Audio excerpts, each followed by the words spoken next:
إن الله وملائكته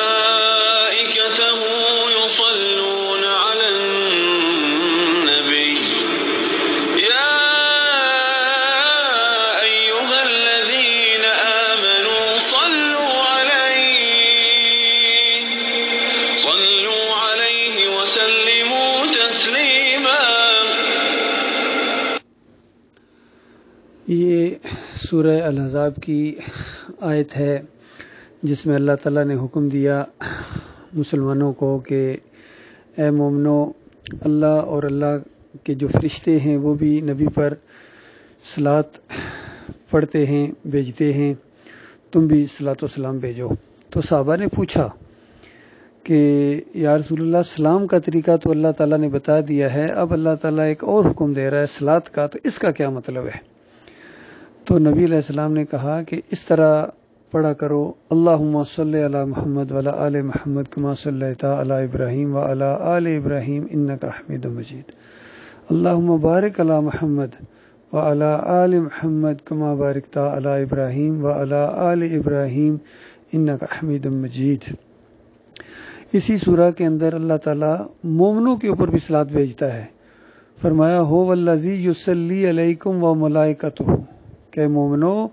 وہ اللہ، وہ تمہارا مالک، وہ تم سے اس قدر خوش ہے کہ تمہارے اوپر صلاۃ بھیجتا ہے، اور اس کے فرشتے بھی صلاۃ بھیجتے ہیں۔ تو اب یہ معاملہ سامنے آیا کہ فرشتوں کا صلاۃ بھیجنا، مومنوں کا صلاۃ بھیجنا، پھر اللہ کا صلاۃ بھیجنا، اس میں کیا فرق ہے؟ تو یاد رکھیں، ایک ہی لفظ جب اللہ کے لیے بولا جائے اور وہی لفظ انسانوں کے لیے بولا جائے تو اس میں زمین اور آسمان یعنی خالق اور مخلوق کا گویا فرق ہوتا ہے۔ اس کی مثالیں قرآن میں موجود ہیں، جس طرح تواب انسانوں کے لیے بولا جائے تو اس کا مطلب ہوتا ہے توبہ کرنے والا، اور اللہ کے لیے التواب بولا جائے تو اس کا مطلب ہوتا ہے توبہ قبول کرنے والا، اور اگر معنی الٹ کر دیے تو پھر مفہوم بھی الٹ ہو جائے گا۔ اللہ تعالیٰ جو ہے وہ توبہ کو قبول کرنے والا ہے، وہ خود توبہ کرنے والا نہیں ہے بلکہ توبہ کو قبول کرنے والا ہے، اور انسان جو ہے وہ توبہ قبول کرنے والا نہیں ہے، یہ توبہ کرنے والا ہے۔ اسی طرح شاکر کا لفظ اگر آئے انسان کے لیے تو اس کا مطلب ہوتا ہے شکر گزاری کرنے والا اور احسان ماننے والا، اور اللہ تعالیٰ کے لیے شاکر علیم کا جو لفظ ہے کہ وہ شاکر ہے، اس کا مطلب ہے قدردان ہے۔ جب بندے اس کی شکر گزاری کرتے ہیں تو وہ قدر کرتا ہے، وہ بہت زیادہ پیار کرتا ہے، محبت کرتا ہے۔ اسی طرح یہاں بھی وہی بات ہے کہ فرشتے اور مسلمان جو ہیں وہ نبی علیہ السلام کے لیے دعائیں کرتے ہیں کہ اللہ محمد صلی اللہ علیہ وآلہ وسلم اور ان کی آل پر رحمتیں اور برکتیں نازل فرما، جس طرح تو نے ابراہیم اور ان کی آل پر رحمتیں اور برکتیں نازل فرمائی۔ تو اللہ تعالیٰ ان دعاؤں کو قبول کرتا ہے۔ یہ توحید کی سب سے بڑی دعا ہے، یاد رکھیے میرے بھائیو، توحید کی سب سے بڑی دعا ہے، یہ حدیث ہے توحید کی، اور شرک کے رد میں یہ سب سے بڑی حدیث ہے، اور شرک کے رد میں یہ سب سے بڑا بیان ہے۔ کیوں؟ کیونکہ پہلے ہی امتوں کے اندر انبیاء کو پوجا گیا ہے اور ان کو اللہ کے ساتھ شریک ٹھہرایا گیا ہے، اور اللہ تعالیٰ نے ہمارے لیے یہ طریقہ نکالا کہ جب تم نبی علیہ السلام کے لیے دعائیں کرو گے تو تھوڑا سا احساس ہوگا کہ نبی اللہ کی رحمت سے محتاج نہیں ہیں، یعنی باہر نہیں ہیں، محتاج ہیں۔ نبی جو ہیں اللہ کی رحمت کے محتاج ہیں، وہ باہر نہیں ہیں، اور وہ بھی یعنی ان کے لیے بھی دعائیں کرنی ہیں، اللہ سے کرنی ہیں۔ دعاؤں کو قبول کرنے والا اللہ ہے، اور ہماری ان دعاؤں کو فرشتے نوٹ کرتے ہیں،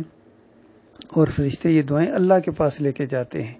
تو ہمارا کوئی بھی عمل ہو وہ اللہ کے پاس جاتا ہے، اللہ تعالیٰ اس کو قبول کرتا ہے، اور اس کا پھر فائدہ پہنچتا ہے جس کے لیے وہ دعائیں کی جائیں۔ جس طرح تحیات للہ والصلوات، تو یہ بات میں بھی یہی بات کہی گئی ہے کہ ہم اپنے لیے دعائیں کرتے ہیں، سارے مومنوں کے لیے دعائیں کرتے ہیں، خود نبی علیہ السلام کے لیے دعائیں کرتے ہیں تحیات کے اندر بھی، تو ان کو بھی اللہ تعالیٰ قبول کرتا ہے۔ آج بہت بڑی امت مسلمہ کی یہ ایک بدبختی ہے کہ جو چیز توحید کے لیے تھی، رد شرک کے لیے تھی، اس کو انہوں نے جو ہے وہ شرک کے طور پر پیش کرنا شروع کر دیا، اور ان کے دماغوں میں شیطان نے یہ چیز ڈالی کہ ہم یہ جو صلاۃ و سلام پڑھتے ہیں یہ نبی علیہ السلام خود سنتے ہیں، وہاں حاضر ہو جاتے ہیں۔ بریلویوں کا یہ عقیدہ، دیوبندیوں کا یہ عقیدہ کہ نہیں، خود حاضر نہیں ہوتے ہیں بلکہ دور سے فرشتے لے کے جاتے ہیں مدینے والی قبر میں، یہی عقیدہ ہے اہل حدیثوں کا بھی، سلفیوں کا بھی۔ تو یہ دو شرک ان کے اندر موجود ہیں، اہل حدیثوں کے اندر اور سلفیوں کے اندر، کہ ایک تو ان کا عقیدہ ہے کہ جب قبر کے اوپر صلاۃ و سلام پڑھو تو اس کے بعد روح واپس آ جاتی ہے اور سننا شروع ہو جاتے ہیں، یہ قرآن کا کفر ہے۔ فتاوی نظیریہ کے اندر میاں نذیر یہ فتویٰ دیتے ہیں، بریلویو تم نبی علیہ السلام کو ہر جگہ حاضر ناظر مانتے ہو، ہر جگہ حاضر ناظر ہوتے تو پھر یہ کیوں نبی علیہ السلام کہتے من صلی علیہ عند قبری سمیتہ، کہ جو میری قبر کے اوپر آ کے صلاۃ و سلام پڑھتا ہے سمیتہ میں خود سنتا ہوں، اور جو دور سے پڑھا جاتا ہے اس کو فرشتے لے کے آتے ہیں۔ ایک دوسری جھوٹی اور منکر روایت پیش کر دی۔ اسی طرح مفتی اعظم سعودی عرب عبداللہ بن باز کا فتویٰ ہے، حج اور عمرہ کا جو کتابچہ انہوں نے بانٹا ہے کروڑوں کی شکل میں، کروڑوں کی تعداد میں، اس کے اندر یہی روایت، جھوٹی روایت، منکر روایت لے کے آئے ہیں، اور یہ عقیدہ انہوں نے بیان کر دیا کہ روح واپس آ جاتی ہے نبی علیہ السلام کی۔ یہ شرک کی جڑ ہے، یاد رکھنا میرے پیارے بھائیو، حیات النبی فی القبر، یہ شرک کی جڑ ہے۔ اور دور سے فرشتوں کے ذریعے صلاۃ و سلام یہاں پہنچانا، اللہ کو بائی پاس کر دینا، یہ اللہ کے ساتھ ایک اور الہی بنانا ہے اور ایک اور معبود بنانا ہے، یہ بہت بڑا شرک ہے۔ یہاں تو صف الرحمان ان کے جو سعودی عرب میں ان کے اسپوکس مین ہیں، ایک دفعہ بحرین میں آئے تو یہ مسئلہ چونکہ اٹھا ہوا تھا، تو پہلے تو وہ نہیں مانتے تھے، پہلے تو کہتے تھے نہیں دور سے پڑھا جائے فرشتے لے کے آتے ہیں، اور قبر پر پڑھا جائے تو خود نبی علیہ السلام سنتے ہیں۔ لیکن بعد میں وہ یہ چیز ایک آدھی بات مان گیا کہ ہاں قبر پر پڑھا جانے والا صلاۃ و سلام نہیں سنتے ہیں، یہ روایت صحیح نہیں ہے۔ لیکن جہاں تک دور کا مسئلہ ہے وہ تو لازمی فرشتے لے کے آتے ہیں، اس پر زور دیتا ہے، یعنی ایک شرک کا رد کر دیا اور دوسرے شرک پر زور دیتا ہے توصیف الرحمان راشدی۔ تو یہ بہت بڑا ظلم ہوا ہے، بہت بڑا امت مسلمہ کے ساتھ فراڈ کیا ہے ان مولویوں نے، اور ان کے سارے اس عقیدے کے قائل ہیں، اوپر احمد بن حنبل، ابن تیمیہ، ابن قیم، ابن حجر عسقلانی، اور نیچے ان کے سارے خدام صوفیوں، سارے صوفیوں کا یہ عقیدہ ہے، پھر اعلیٰ حضرت کا، ابو الاعلیٰ کا، سب کا یہی عقیدہ ہے، ڈاکٹر اسرار کا یہی عقیدہ ہے، اور ذاکر نائک کا یہی عقیدہ ہے، اور جتنے یہ خادم حسین رضوی کا تو کہنا ہی کیا، تقی عثمانی، طارق جمیل، کوئی اس مشرکانہ عقیدے سے نہیں بچا، یہ سارے دیوبندی، فضل الرحمان اینڈ کمپنی، یہ سارے اسی عقیدے کو پروموٹ کرتے ہیں۔ اللہ تعالیٰ شرک سے امت مسلموں کو محفوظ رکھے۔